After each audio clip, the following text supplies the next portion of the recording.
जैसा कि आप सभी का डिमांड था कि सर ऑनलाइन क्लास चलाया जाए, तो हम आपके लिए आज ऑनलाइन क्लास आज से ही चालू कर रहे हैं। पहला सवाल यहाँ पर हम सिखाएंगे गुणनखंड। तो गुणनखंड होता क्या है? गुणनखंड में करते हैं यहाँ पर जो संख्या रहेगा और यहाँ से करते हैं गुणा। यहाँ पर इसके गुणांक में जो रहेगा, गुणांक मतलब एक शब्द आया है गुणांक। गुणांक होता क्या है? जो उसके गुणा में रहे, मतलब जैसे एक्स का गुणांक, यहाँ पर एक्स का गुणांक हो जाएगा 2। इसी प्रकार -2 x के पावर 2, तो पूछ लेंगे एक्स स्क्वायर के गुणांक क्या है, तो एक्स स्क्वायर गुणांक हो जाएगा माइनस। इसी प्रकार इस संख्या में जब कुछ नहीं माना जाता तो 1 माना जाता है। 1 से इसमें जो संख्या यहाँ पर रहेगा करेंगे गुणा। 21 में 1 की गुणा करेंगे तो आएगा 21। अब 21 को हमको खंड बनाना है। खंड कैसे बनाना है? गुणा करने पर, ये जो गुणा करने पर आता है इसको गुणा करने पर आए, और ये जो बीच में रहता है इसको बीच वाले को जोड़ने पर लाते हैं। हमारा दो संख्या ऐसा क्या है कि जोड़ने पर 10 आए और गुणा करने पर 21 आए। हमारा संख्या है 7 3 10 होता है, 7 और 3 10 और 7 3 21 होता है। तो हमारा संख्या बना 7 और 3 बन गया। अब इसी को बीच वाले के तोड़ के इसी वाले पार्ट में लिखेंगे। एक्स की पावर 2 जैसे था वैसे 10x को 7x प्लस का 3x प्लस 21 इक्वल टू 0 जैसे था वैसे रहेगा। अब करेंगे क्या? हमारे पास अब यहाँ से बनता है 4 पद। 4 पद बनता है तो दो दो में से कॉमन लेते हैं।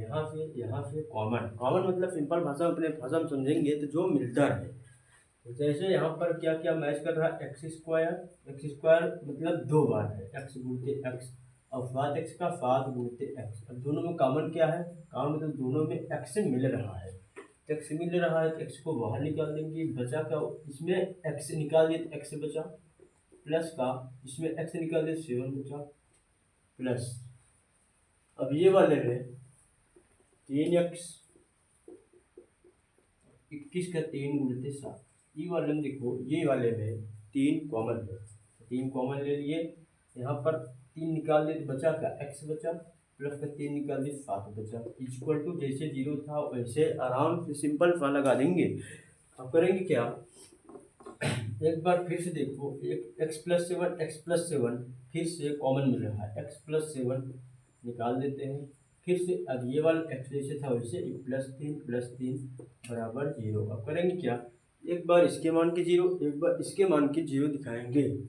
x plus 7 equal to 0। x इस तरफ कोई संख्या जब इस तरफ प्लस में रहे उस तरफ जाएगा तो माइनस हो जाएगा, माइनस में रहे तो प्लस में हो जाएगा, गुणा में रहेगा तो भाग में रहेगा तो गुणा हो जाएगा।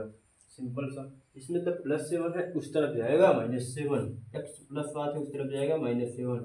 एक्स के वैल्यू आ गया एक -7, x plus 3 equal to 0। X plus 3 था उस तरफ जाएगा -3। हमारे पास दो अल्फा निकल के एक -7 एक -3। तब यहाँ पर ये देखते हैं यक्ष की जितनी पावर है, किसी चर की जितनी पावर रहेगा उतना ही वैल्यू निकलता है। यहाँ पर पावर कितना है, घात कितना है, 2 तो 2 वैल्यू निकलेगा। किसी की पावर जैसे मान लेते हैं 3 रहेगा तो वैल्यू निकलेगा 3, एक्स पावर 4 है तो निकलेगा वैल्यू 4। जितनी पावर उतनी वैल्यू निकलती है।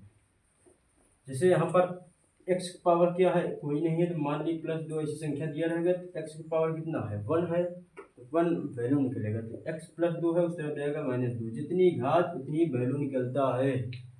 तो गाइस ये तीनों सवाल अपने से ट्राई करें। यहाँ पर 2 आंसर निकल गया, 2 घात था, 2 आंसर, एक माइनस का 7, एक माइनस का 3 आंसर निकल के हमारे पास आ गया।